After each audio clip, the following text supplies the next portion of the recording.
Hi, my sweet friends. I'm in a bad way tonight. I'm going to do my best to tell you all this really salacious gossip, but my dog is dying. I've had her for 16 years. So I'm going to get my composure together and then I'm going to tell you the story. And then I'm going to take a time out for a little bit on YouTube just to kind of regroup a little bit because I'm so sad. But I'll be back next week. Of course, yeah, that's all I want to say about that. Think of me tomorrow. I have a tough day ahead of me. Okay, let's get into it. The show must go on. All right, so let's do this. I want to first start off by telling you guys about, before I get into the Real Housewives of Beverly Hills Season 13, Episode 3 recap, I wanted to tell you about some salacious gossip that I was sent and I don't really know what to do with. So I'm going to play it for you, and I want to warn you in advance that the gossip I'm about to share with you, if you thought Sutton had a reason to be upset tonight, you probably are going to struggle to listen through this, but there is a purpose behind it. I actually kind of got nauseous listening to this woman talk, but I mean, she seems like a nice person. She's just a little bit too, like, I struggle with the way she speaks. Let's just put it that way. Anyway, I'm not judging, but let me play this for you, but please note that this is, what she says is really gross. I don't know how else to say it. And, but in order for you to hear the gossip and the story, I have to play it. So, I don't know. I'm sorry if this is like rated X what this woman says. Okay. So it's, forgive me. And we were having phone sex. We were having Skype sex. Like, we were getting into it. I was not seeing anything weird.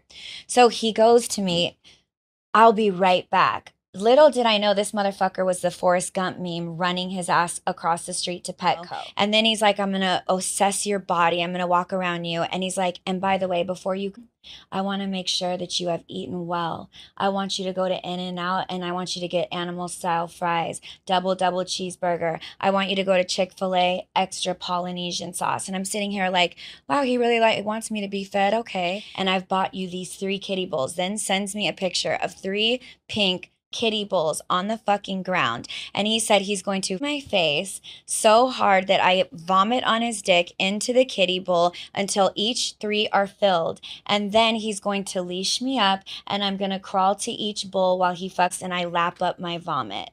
And I was like, block. I know it was a lot. I did my best to edit some of the words out because it's so difficult to even listen to. But now listen to the next part.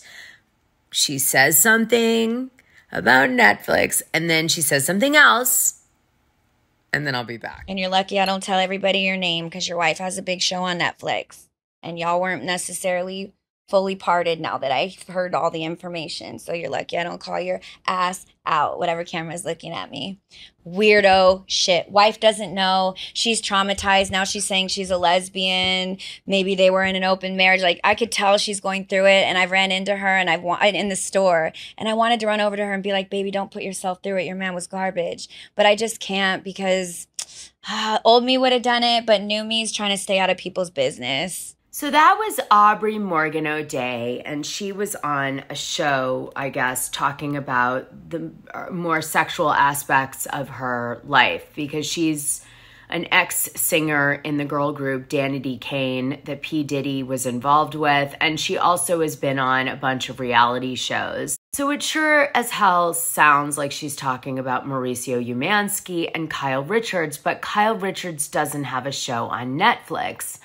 Her show, American Woman, was on Amazon, and I don't know of her having any Netflix show. But it sure did sound a lot like Mauricio and Kyle, and some of the people that saw it said to me that they thought maybe she got confused and she was talking about Mauricio having a show on Netflix, not Kyle.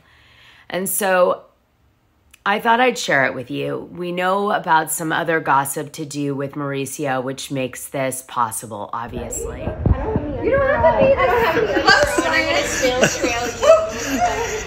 Oh, no. What are you doing? You know, you know.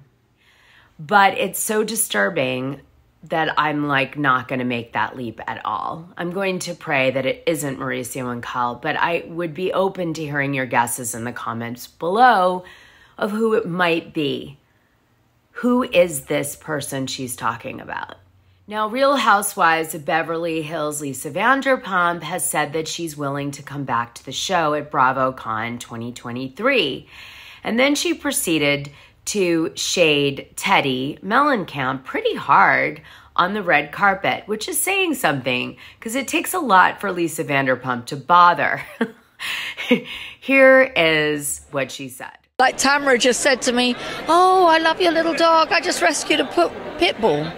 And I said, "Oh, that's a nice way to talk about Teddi Mellencamp." Now, I heard that Kyle was going to go out official with the divorce statement after BravoCon slip up, and then it changed and she didn't. It's so weird. I'm so confused. I mean, it's pretty obvious there's a lot of lies flying around. I'm really struggling to watch Real Housewives of Beverly Hills right now because I don't feel like anyone's being authentic. Everyone's so worried about their damn brand, as Sutton puts it. But let's take a listen to what Mauricio said when he was caught with Emma Slater. I just want you to hear it and be reminded, and also what TMZ reported after it, because it's laughable. So we've got a super supportive, last week was extremely emotional, so super supportive relationship. We're definitely there for each other. And it's beautiful. That's a great thing. It is. And we're really good friends. And, just to clarify, we went to a restaurant to go get some sushi right after rehearsal. We were in our rehearsal clothes. Rehearsal clothes. Lots of the stories are wrong. Yeah. Lots of them. Okay. And yes, when we had it's a very intense week, a very emotional week.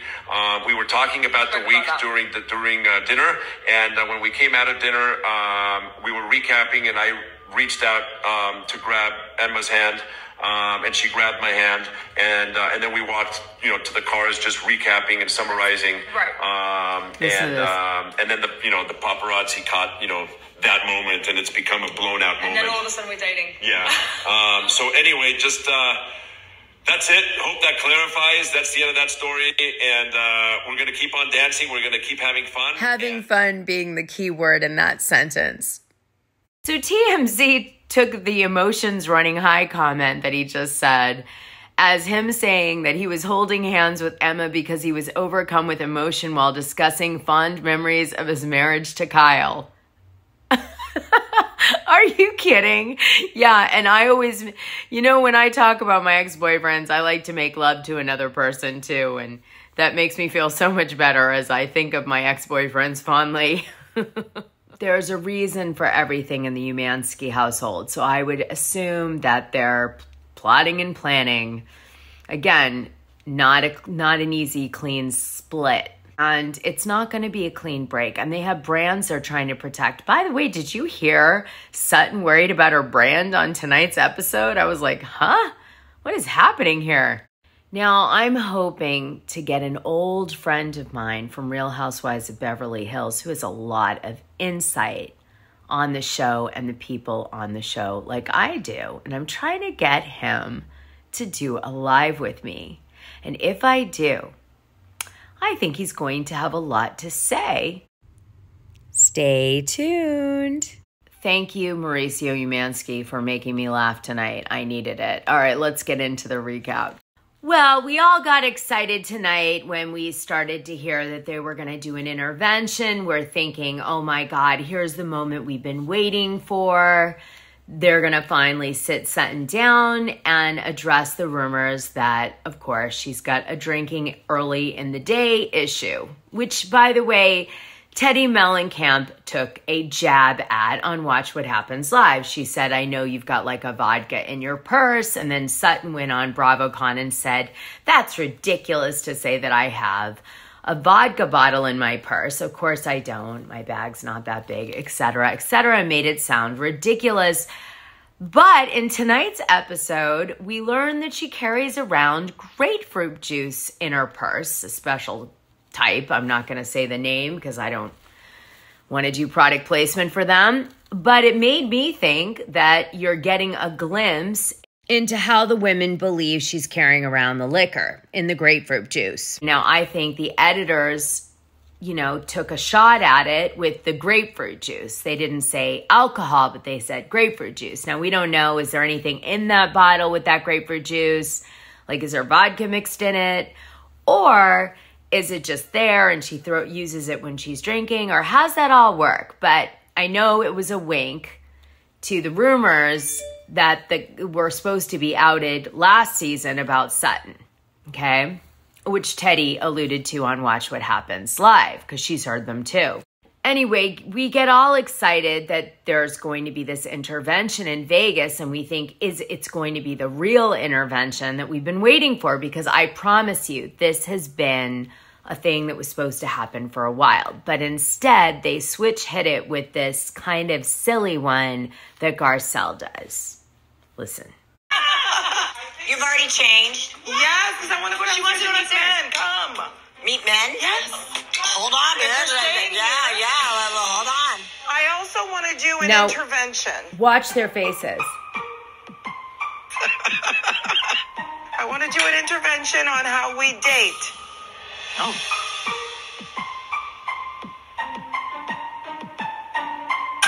Oh, look at Sutton. Because we go on dates and we don't do second dates or third dates. What happened to you don't go on first dates. I do. So when you go on a first date, then you can talk to me about my second date.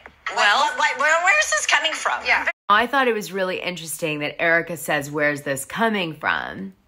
Now, yes, it could have been for the purposes of Sutton to tell more details around her dating issues, but it also could be she's wondering if this is some sort of wink to what was supposed to happen last season. I'm just saying. To be about my second date. Well, where's this coming from? Yeah. Very How do you have an curious right now. intervention to get a second I date? want What to does know that what's mean? happening. She goes on a great date, and then a second date doesn't happen. Is it a great date, though? They kissed. A really great date, and you kissed. And then what happened? Maybe I invited him to come to the ABT Gala, which was black tie in New York. Oh. And then I didn't really hear from him again. I had one of my favorite dates ever. I went to dinner with him. I let him come into my house. We played backgammon, had a very nice conversation, and then I never heard from him again. Well, honey, it was a good kiss, but then you don't follow up with, can you please fly across the coast? Maybe have a third and fourth date before you invite him to New York. We're trying to get her to the second one right now. This is not the right thing to do, Sutton. How would you feel if a man invited you on your second date to fly across? Mind you, I guess if the roles were reversed, it would be kind of sexy, wouldn't it? Kyle calls the guy and hangs up on him, and Sutton freaks out because she's like, oh my God, he's going to think I chased him, but I didn't. And there's the whole scene with that. Okay. Let's just take it this way. I wouldn't be taking romantic advice from anyone in that group, frankly. I just want to remind everybody, too, we're talking about Los Angeles. She's never meeting someone in LA, Sutton. She has to, import. Come on, man. God, these women really have it out for her. They're not even really helping her. She's talking about the American Ballet Theater in New York, and they have a gala event that, people go to that are socialites, etc., that go to benefit the ballet. Now, she went recently, and this picture was spotted, which is her with this guy. I wonder if that's her new man, maybe. Who knows? Here's a better picture. And then Erica Jane Girardi takes everyone to Magic Mike in her plastic outfit.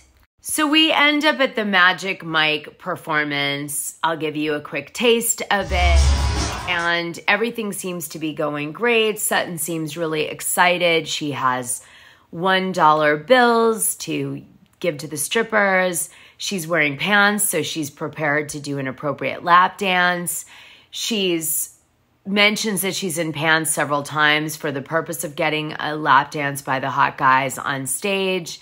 And then when the performance gets really raunchy because Erika Jayne Girardi can't help herself and she just makes everything tacky no matter what she does, essentially Sutton gets really, really upset. Now the women think it's because she's not getting the attention. It's Crystal Minkoff's birthday, and that might be one reason. Some of the women also believe she feels like she has low self-esteem because she's not getting selected by the strippers to do the dance, even though she's in pants. And she might be struggling from low self-esteem from that first scene I just played you. And so the women are kind of, some are like, you're being a bitch. It's like someone else's birthday. Come on. And other women are like, oh, I feel for you, but this is a little extreme, Sutton. And Sutton says that it has nothing to do with the men not picking her or whatever. What it has to do with, quite simply, is that she's disgusted by the level of cringe and like orgy type theatrics that Erika Jayne Girardi's doing with her very good friend, who she's known outside of Magic Mike's from her own show. Her antics with him on stage, it goes too far for Sutton. And as a Southern person, she feels embarrassed by it. She leaves the theater and goes to the bathroom. And the women say, you made a big deal out of it. And she said, look, nobody told you to follow me. And Kyle and Sutton get into it because, you know, Kyle's like, you're really overreacting. And Sutton is like, I'm not overreacting. I didn't ask you to come in here and comfort me in the bathroom. And Kyle was like, well, I ran into you in the hallway. And so what was I going to do? Just ignore you and then you'd be angry about that. So of course I came in to comfort you. And Sutton's like, well, you know, you're not understanding what was bothering me. And then Kyle said something and Sutton got angry and said, it's not on brand for me, which I don't believe that she thought would make the edit. Because later, just a minute later in the show, we hear her say, I didn't say that it wasn't on brand. So that was her trying to backtrack and hope that it doesn't make it in the edit, because Kyle calls it out again. She goes, I can't believe you said it's not on brand. Now, why is this becoming a little ugly on Sutton? Well, because in an earlier scene, which I didn't mention, she has her property manager / assistant / whipping boy, really is how I describe their relationship, at least how she's depicting it on the show, Avi. And she calls him in saying she can't find her white pants and she's upset. And Avi has to go get the white pants out of the closet. And she thinks they're not in there. And he's like, yes, they are. And he shows it to her. And she still complains. And then she treats him really badly. And then she sings a song to him, which was really off taste for a lot of reasons, but I'm not getting into those now, but I'm sure if you really think hard about it, you might get it. And sings a song to him, and he leaves. And the whole thing is really degrading.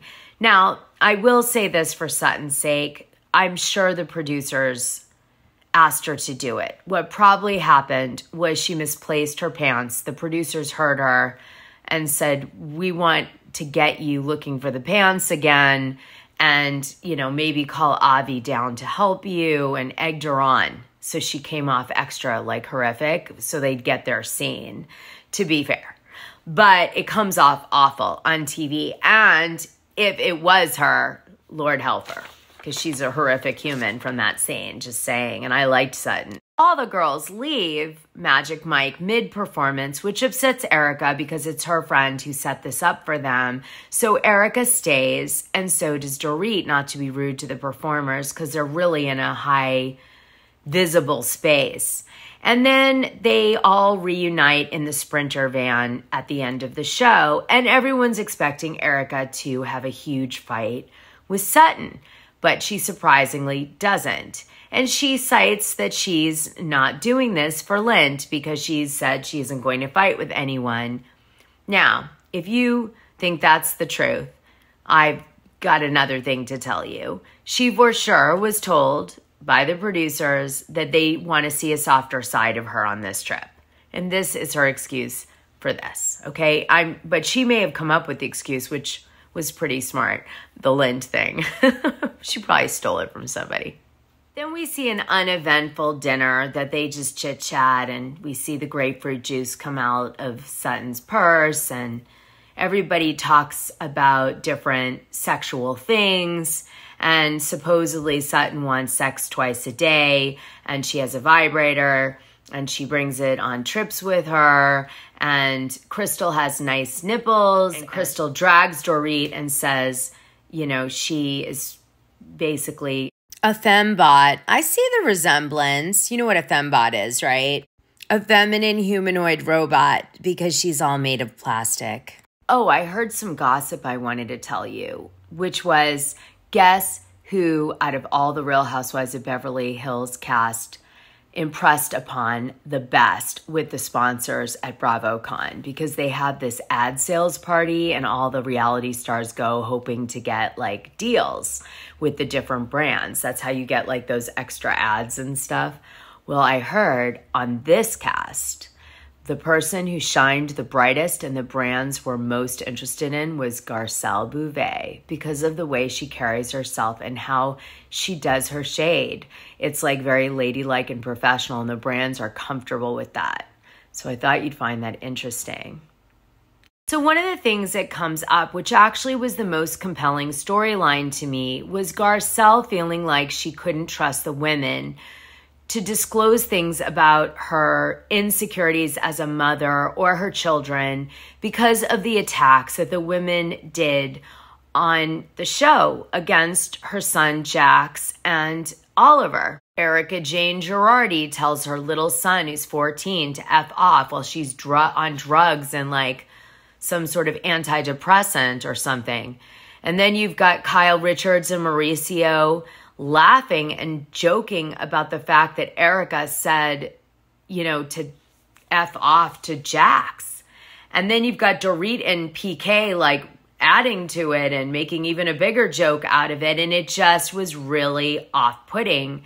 And if I had watched that, if I had been Garcelle watching that show, I would have come way harder on all of them. She pretty much accepted their apology and moved on and said, I know you didn't mean it and I accept it. But I agree with her. I wouldn't be forgiving her. I actually would have come way harder. So Dorit comes for Garcelle weirdly when she shares this with the women, and it's very strange. And then Garcelle kind of starts to cry and leaves the room. My feeling is Dorit and Garcelle are really rivals. They compete. I mean, listen to the gossip that I heard out of BravoCon with the sponsors. You know as well as I do, Dorit loves her ads. Garcelle loves her ads. They're both kind of trying to have that sort of classy edit, right? The reasonable edit, so they can kind of keep that corporate brand sponsorship that they want behind the scenes with Bravo, which, by the way, when we were on in the beginning, it didn't exist.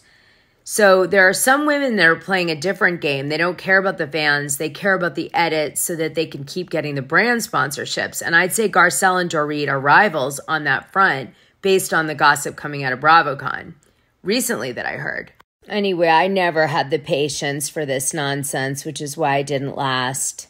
Me, I would have just been like, you come for my kids, gloves are off.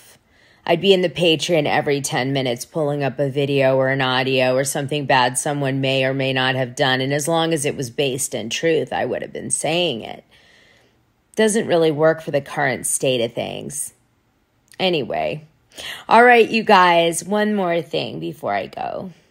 So this is my dog, Buffy, and she's very sick. And I just wanted to ask you guys as I end this video tonight, if you would just say a little prayer for her. Because I think tomorrow she's not going to be with us anymore. And it would mean so much to me if you would do that for me. Okay, you guys. She's my baby for so many years. She was actually my dog when I was on the show way back when, and years before then. Her name is Buffy. Long story where she got her name. It's not what you think. But she's my baby, and I'm going to miss her so much. So I'm going to take a time out now, and I'll see you guys in a few days on here.